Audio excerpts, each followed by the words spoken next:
Welcome to the Tech Egg. Don't get scrambled. Enjoy the video. In this video, I will show how to use an e-file for nails. Begin by cleansing nails and trimming length, then set the e-file to low speed and attach a gentle bit. Hold the bit at a shallow angle and use light, steady strokes from cuticle to free edge. Keep movements short and avoid hovering in one spot to prevent heat buildup. Always sanitize bits and wear eye protection when operating the tool.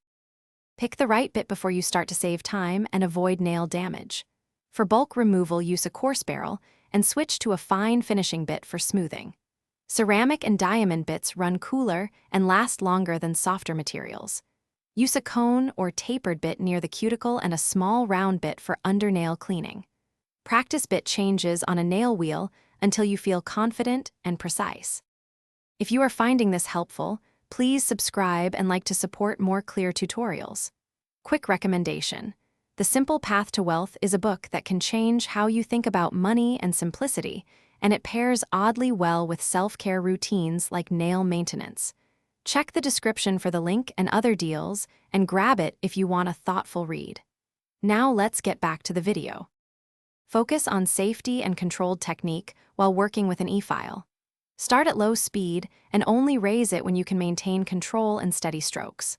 Apply gentle pressure and avoid pressing hard, letting the bit remove product gradually. Support the finger with your other hand to minimize movement and reduce slips. Clean and disinfect bits between clients and take breaks if you feel heat or discomfort to protect the nail bed. Thanks for watching. Consider subscribing if I helped unscramble your problems.